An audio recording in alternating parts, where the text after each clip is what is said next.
Hello बच्चों, how are you? Today we will discuss shape and size of orbitals. This chapter का ये last video है आपका। Shape and size of orbitals क्या है? An orbitals is the region of space around the nucleus within which the probability of finding electron of given energy is maximum। Nucleus के चारों ओर का जो space reason है वो orbital है और उसमें इलेक्ट्रॉन की प्रोबेबिलिटी ज़्यादा होती है और उसकी एनर्जी भी मैक्सिमम होती है, वो 90 से 95% होती है। The shape of this region gives the shape of the orbital. इस रीजन का जो शेप है, जिसे हम इलेक्ट्रॉन क्लाउड कहते हैं, वो ऑर्बिटल के शेप को देता है। It is basically determine the azimuthal quantum number represented by L, जिसे हम एजीमुथल क्वांटम नंबर द्वारा डिटरमाइन करते हैं। The orientation of orbital, orbital का जो शेप है वो डिपेंड करता है मैग्नेटिक क्वांटम नंबर एम पर। फर्स्ट है यस ऑर्बिटल। यस ऑर्बिटल के लिए एजीमुथल क्वांटम नंबर होता है 0। तो हम कह सकते हैं the orbital are spherical and symmetrical about the nucleus. अगर हम ये कहें नाभिक के बारे में कि जो एस ऑर्बिटल होते हैं वो स्फेरिकल और सिमेट्रिकल होते हैं।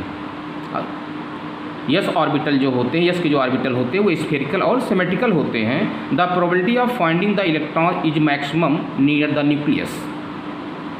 और इलेक्ट्रॉन की जो मैक्सिमम प्रोबेबिलिटी है वो इसमें पाए जाने की, चूँकि न्यूक्लियस के नियरेस्ट होता है, इस कारण इसमें इलेक्ट्रॉन की प्रोबेबिलिटी मैक्सिमम होती है।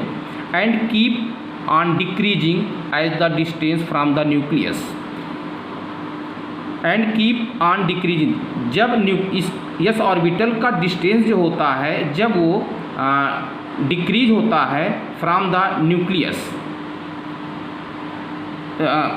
कीप ऑन डिक्रीज डिस्टेंस, जब इसका डिस्टेंस जो होता है डिक्रीज होता है from the nucleus in increase, मतलब न्यूक्लियस जैसे जैसे न्यूक्लियस इंक्रीज होगा फ्रॉम किससे, यस ऑर्बिटल से, there is vacant space between two successive s orbital known as radial node. There is vacant space. देखो बेटा, जैसे ये न्यूक्लियस है, ये 1s ऑर्बिटल है और ये 2s ऑर्बिटल है। तो इन 1s ऑर्बिटल और 2s ऑर्बिटल के बीच का जो वैकेंट होता है, इसी वैकेंट को हम लोग क्या कहते हैं, रेडियल नोड कहते हैं। But there is no radial node for 1s orbital. 1s orbital में कोई वैकेंट नहीं बनता है, इसलिए इसमें कोई रेडियल नोड भी नहीं बनता है, since it is starting from the nucleus, क्योंकि ये 1s ऑर्बिटल न्यूक्लियस से ही स्टार्ट हो जाता है। The size of orbital depend upon the value of N. Orbital की जो साइज होती है वो प्रिंसिपल क्वांटम नंबर के वैल्यू पर डिपेंड होती है। The value of n larger in the size of the orbital, greater the value of n larger is the size of the orbital. जैसे जैसे एन की वैल्यू ग्रेटर होती जाएगी, orbital की साइज भी लार्जर होती जाएगी। Therefore 2s orbital is larger than 1s। आप देखें, ये 2s है, ये 1s है, 2s की ऑर्बिटल लार्जर है देन 1s से। But both of them are non directional. 1s orbital, 2s orbital, 3s orbital, ये सभी ऑर्बिटल्स जो होते हैं ये नॉन डायरेक्शनल होते हैं and spherically symmetrical in shape, और इनका जो शेप होता है वो स्फेरिकली सिमेट्रिकल होता है।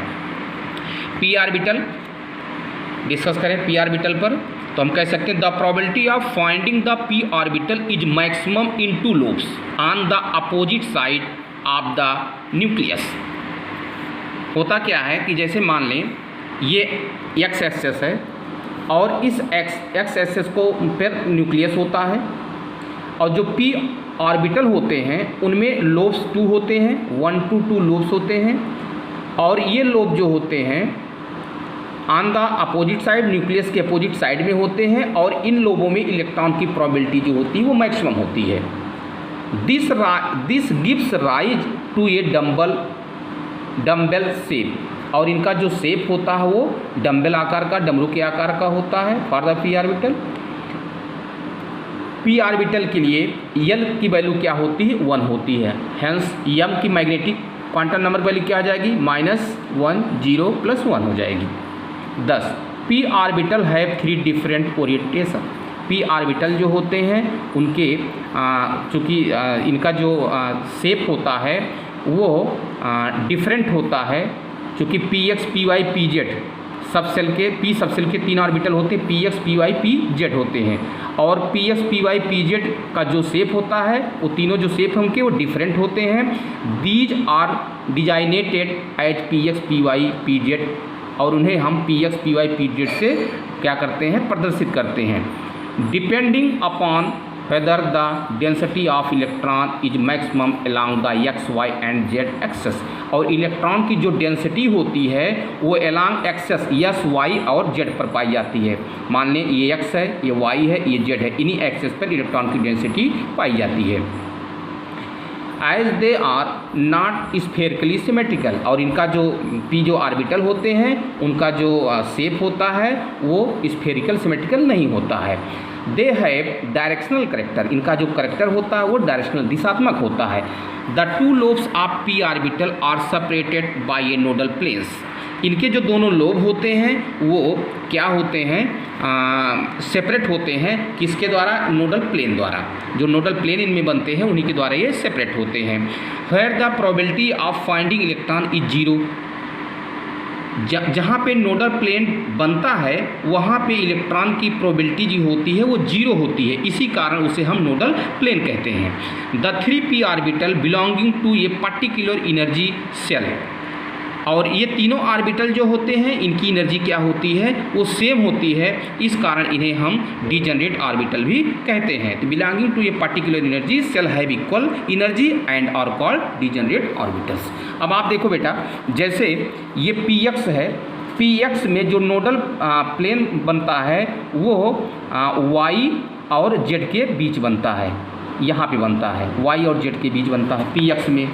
py में जो नोडल प्लेन बनता है वो x और z के बीच बनता है, और यदि हम pz की बात करें तो इसमें जो नोडल प्लेन बनेगा वो x और y के बीच बनता है।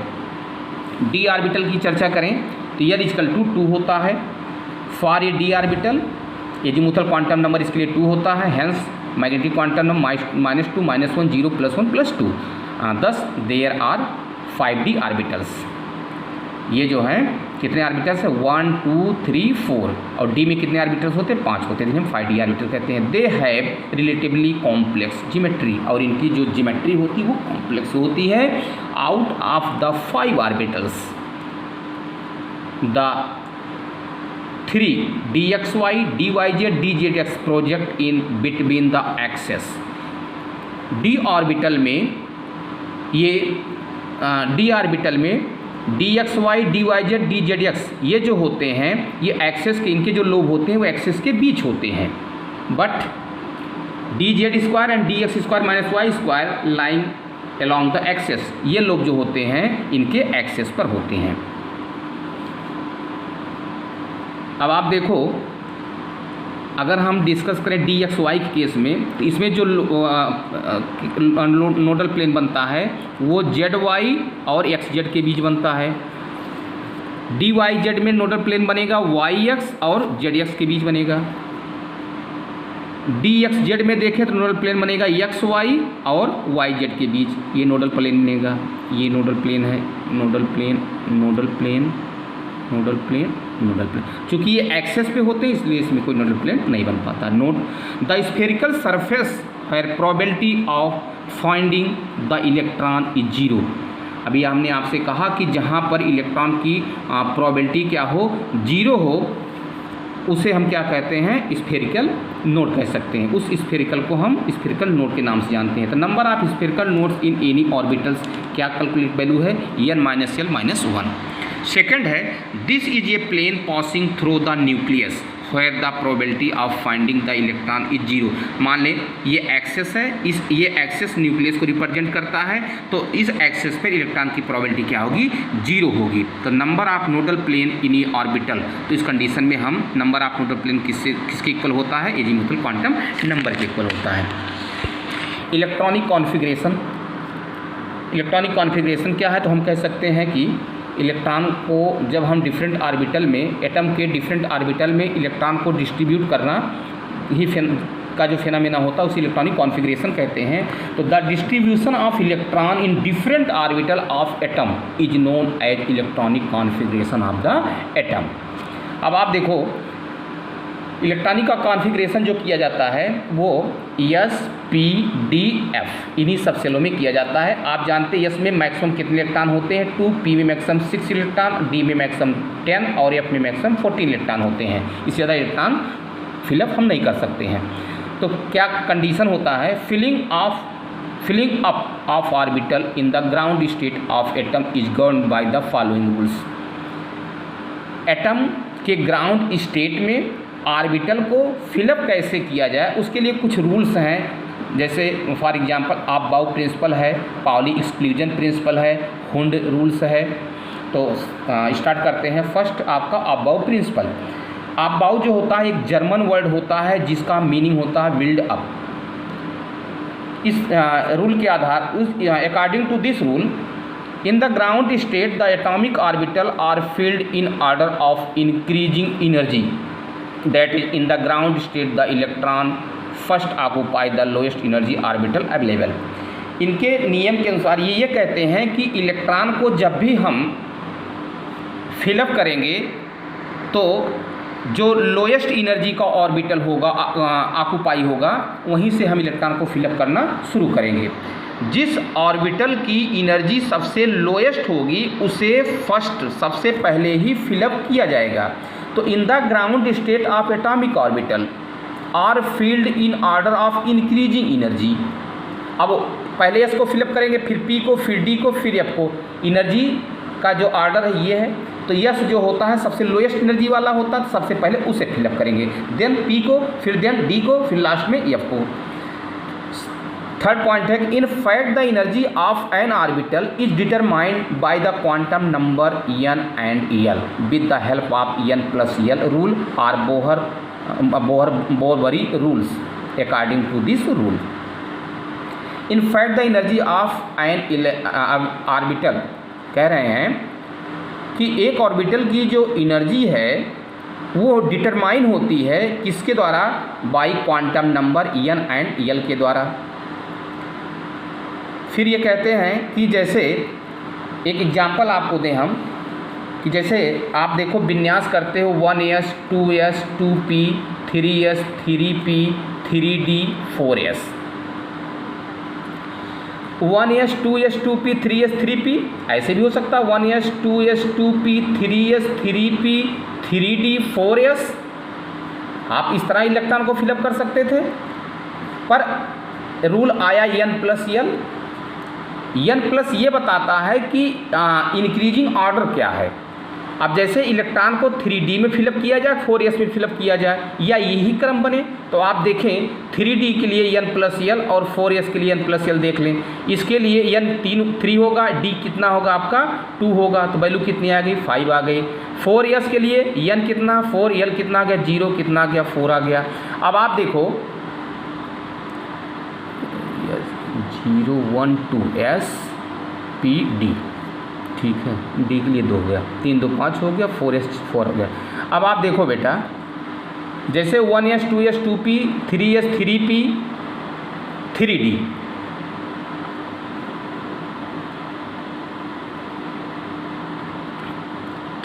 अगर आप 3d में इंटर करोगे तो इसकी वैल्यू n+5 आ रही है और 4s की वैल्यू 4 आ रही है। तो आप देखो आप इंक्रीजिंग ऑर्डर में करते हो तो यहाँ पे देखो ऑर्डर डिस्टर्ब हो रहा है, 5 के बाद 4 आ रहा है। और अगर हम इस तरह करें कि 4s के बाद 3d करें तो आप देखें पहले 4s आएगा तब 3d आएगा।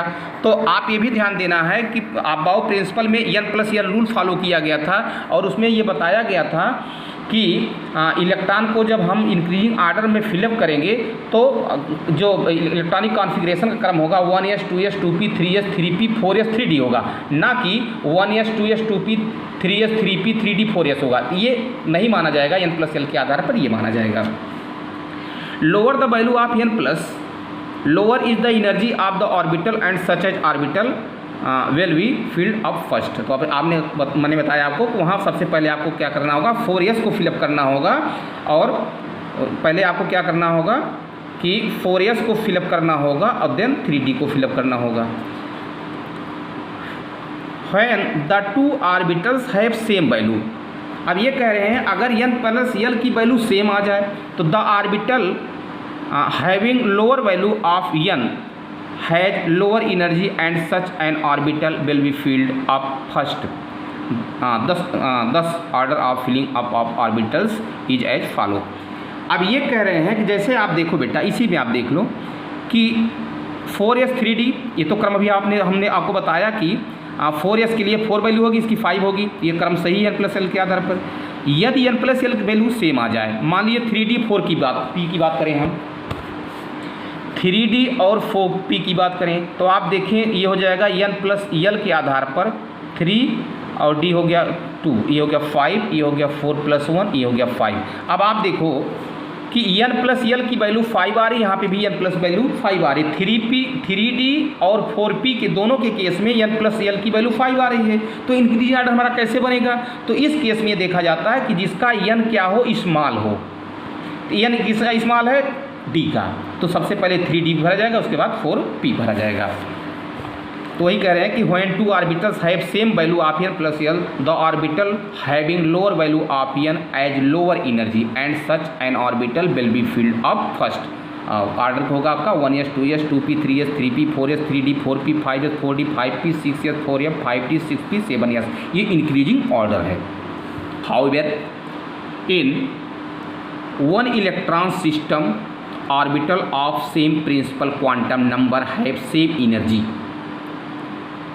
एक इलेक्ट्रॉन सिस्टम में जो ऑर्बिटल है उसका जो प्रिंसिपल क्वांटम नंबर है अर्थात n जो है वो सेम एनर्जी रखता है। Which is independent of l, वो एजीमुथल क्वांटम नंबर पर डिपेंड नहीं होता है। In this system l only determine the help of the orbital, shape of the orbital. ये ओनली जो होता है डिटरमाइन किससे होता है? यल शेप ऑफ द ऑर्बिटल। यल जो होता है ओनली डिटरमाइन किसको करता है? शेप ऑफ द ऑर्बिटल को।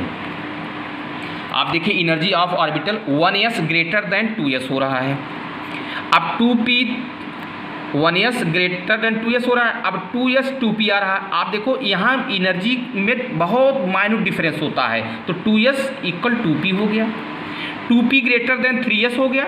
अब 3s 3p 3d इनकी एनर्जी लेवल में बहुत माइन्यूट डिफरेंट होता है, तो ये हम कह सकते हैं कि ये नियरली इक्वल हुई होते हैं। और यहाँ पे देखें 3d ग्रेटर देन 4s होता तो 4s 4p 4d 4f इनकी एनर्जी नियरली इक्वल हो रही है। अब सेकंड है आपका Pauli exclusion principle. According to this principle no two electron in an atom can have same set of all the 4 quantum number n l m and s।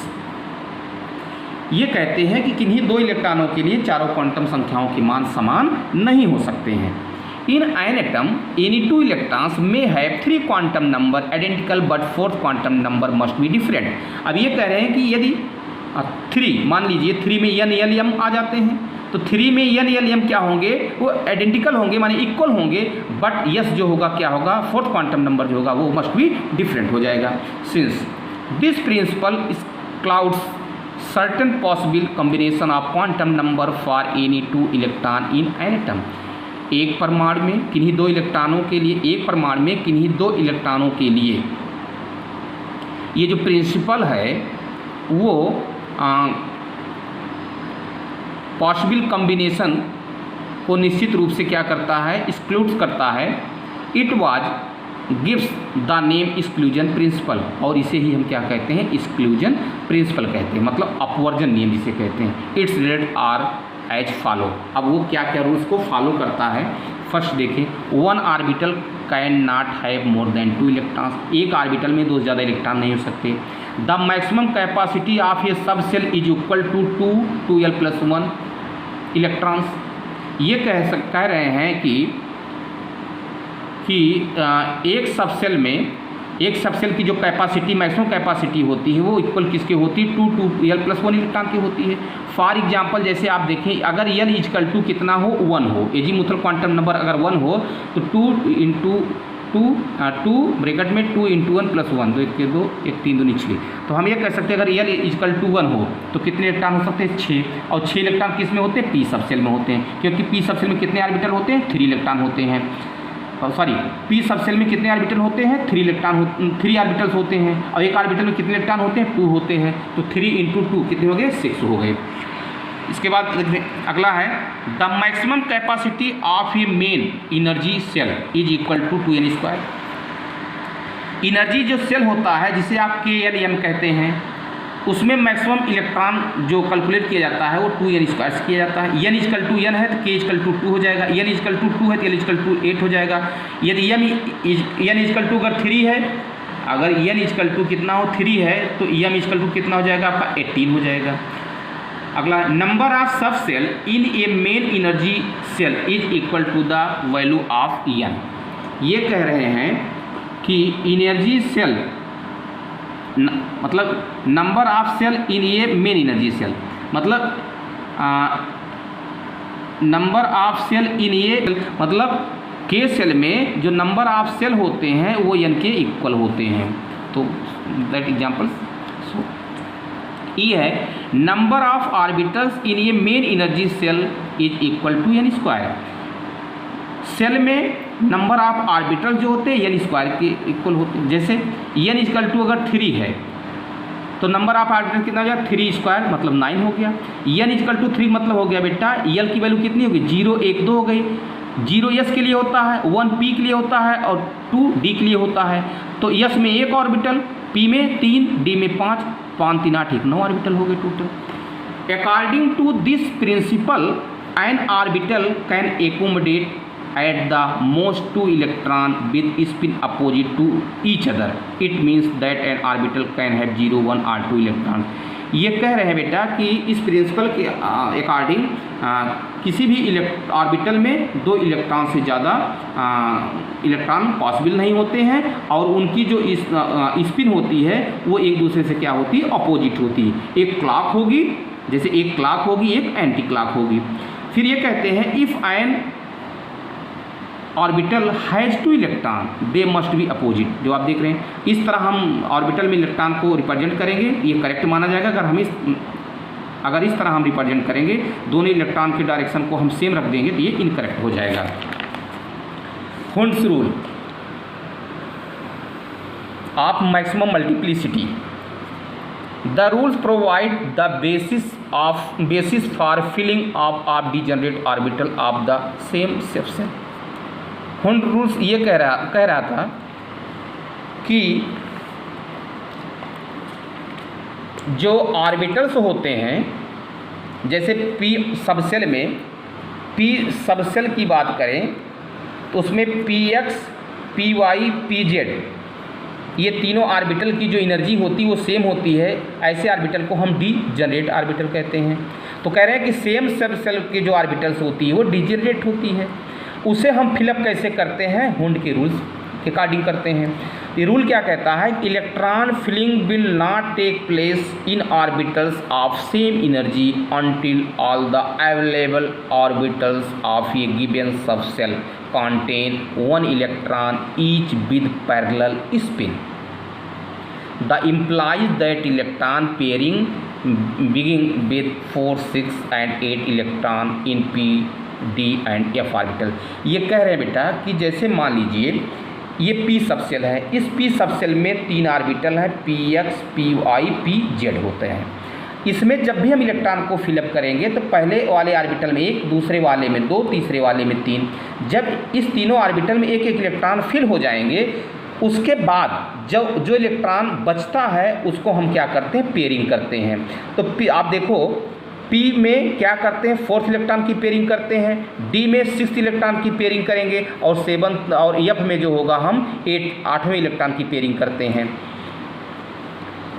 The reason behind this rule is related to repulsion between identical charged electron present in the same orbital। ये कहते हैं बेटा कि same orbital में जो electron present होते हैं वो आइडेंटिकल चार्ज वाले होते हैं और उनके बीच क्या होता है, रिपल्सन होता है। उनके बीच क्या होता है, रिपल्सन होता है। They can minimum the repulsion force between themselves by occupied different orbital. Maximum repulsion force इनके बीच कब होगा, जब ऑक्युपाइड डिफरेंट ऑर्बिटल होंगे। Moreover, according to this principle, the electron entering the different orbital of subshell have parallel spin। अगर हम इस principal के अकॉर्डिंग बात करें, थोड़ा सा मोर ओवर की कंडीशन में आए, तो हम ये कह सकते हैं कि जब डिफरेंट ऑर्बिटल मतलब किसी सबसेल के डिफरेंट ऑर्बिटल में इलेक्ट्रॉन क्या करते हैं, एंटर करते हैं पैरेलल स्पिन कंडीशन में, तो this keep them further apart and lower the energy through electron exchange. उस कंडीशन में यह उन्हें अलग करता है और इलेक्ट्रॉन एक्सचेंज के मध्य ये ऊर्जा को भी कम कर देता है।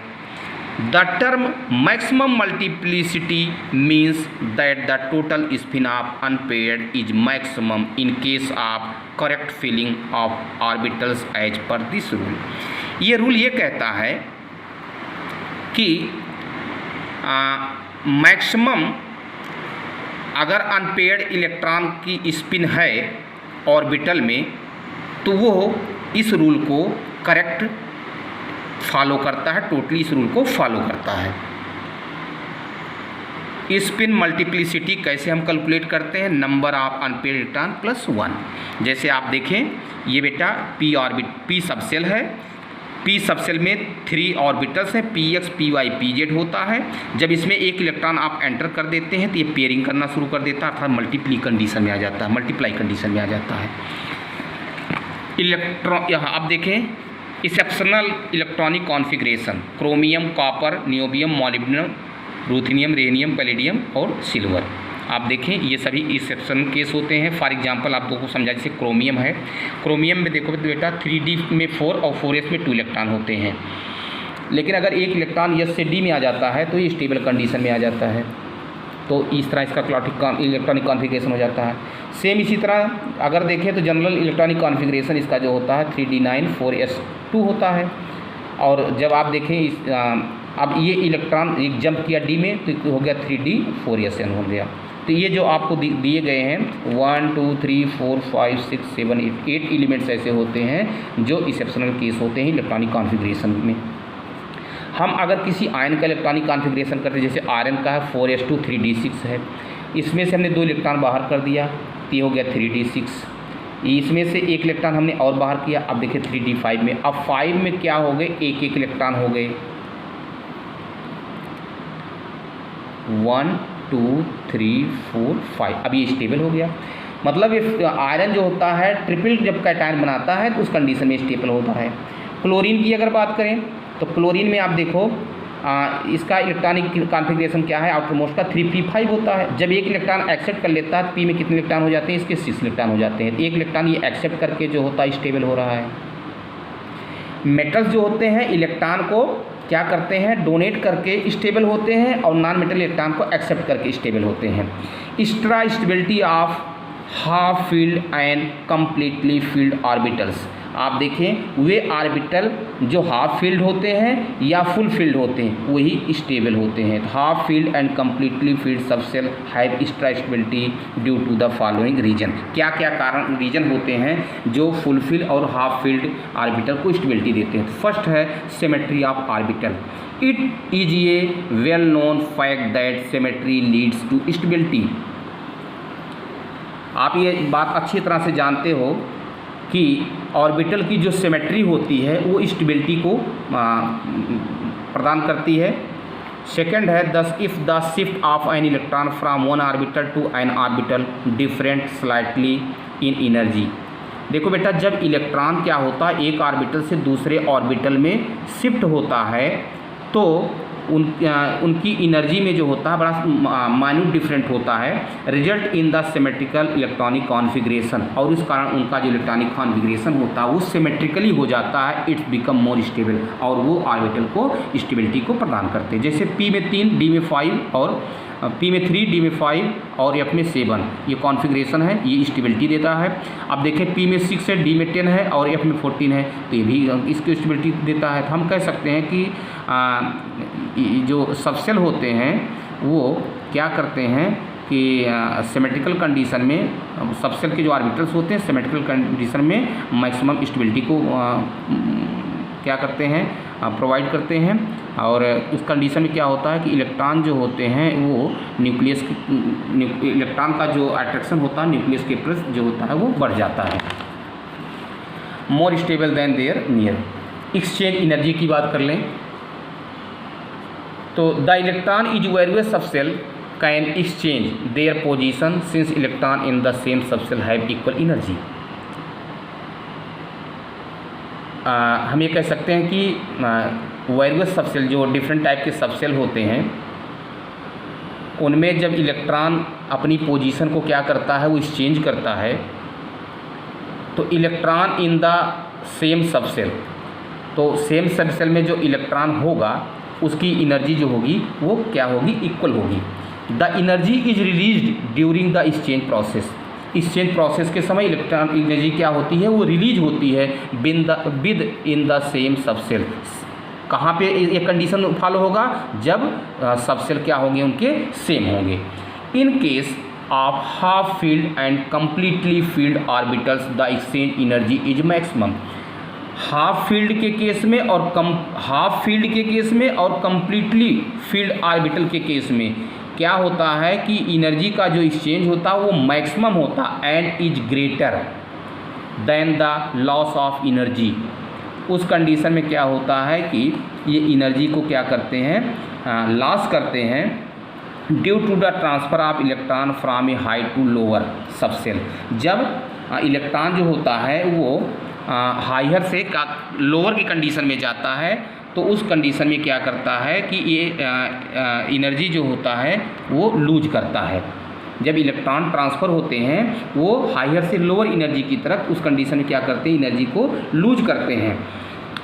जैसे एग्जांपल आप देखें फ्रॉम 4s 3d की बात करें 3d 9 4s 2 है। अब इलेक्ट्रॉन जो होता है वो 4s से कहाँ पे आ रहा है d में आ रहा है तो 4s से d में आएगा तो क्या करेगा इलेक्ट्रॉन को एक्सचेंज कर रहा है और एनर्जी को लूज कर रहा है, ये कंडीशन फॉलो हो जाएगा।